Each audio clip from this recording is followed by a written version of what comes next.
With Team Future, and today is a pretty special day. I'm going to skip over today's leadership principle, and we'll continue on with that tomorrow.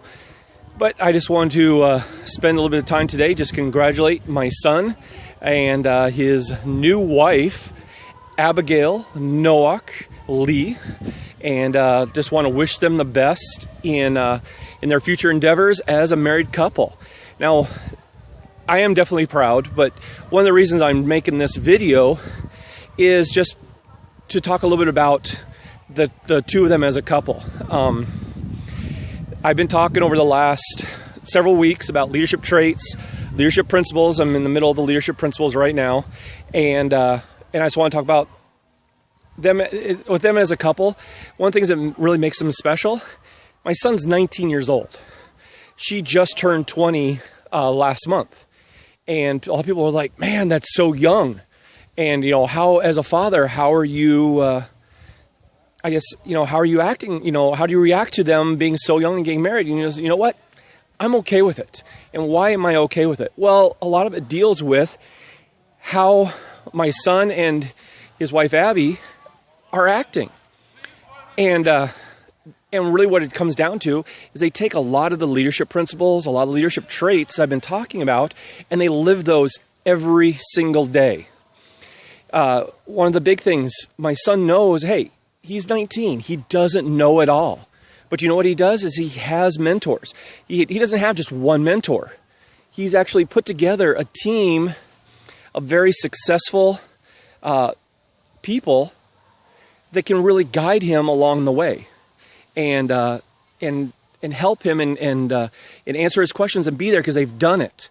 That's a sign of a successful leader. I talked about that back with the leadership traits.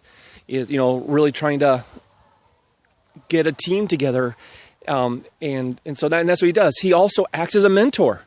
So he himself is being a leader because he's able to take people that are younger than him and talk to them and teach them about goal setting, what's right, what God has in store for them, and so because of that, it's made him very mature for his age. His wife Abby, she also has done the same thing, where she seeks out God's guidance. She seeks out the guidance of other strong women of God, strong women that have made something of themselves to help her along the way. She really has treated my son as a leader within their new family.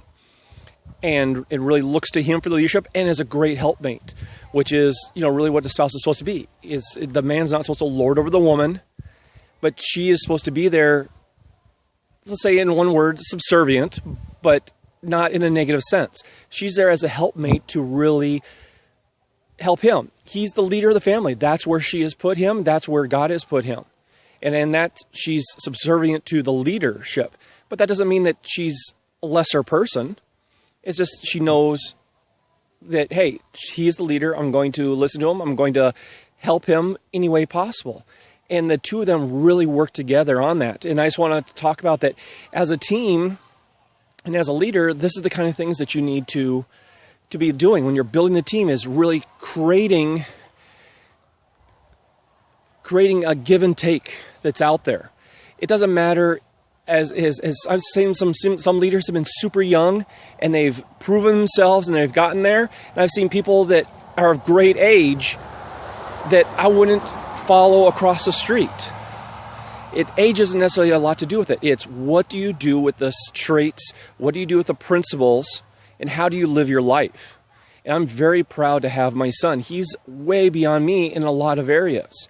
And I know he's going to make a great father. He's going to make a great husband. And he's going to make a great leader. I know one of his goals, he wants to be a preacher. And man, whatever church gets him is going to be lucky, because he definitely has the hand of God on him, and he's a great leader. And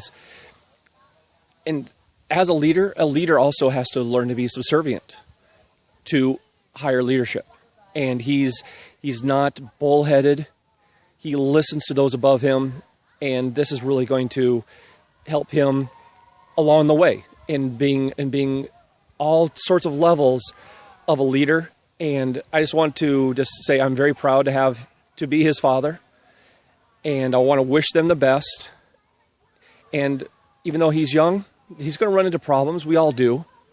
But I just know that they're going to make it because he does follow those leadership traits. He follows the leadership principles and lives by them.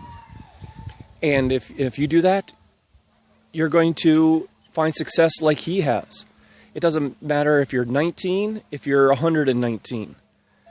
You're never too old to become successful. You're never too old to become a leader, just as long as you live the right life. And with that, I got to get home, and I'll see you in the future.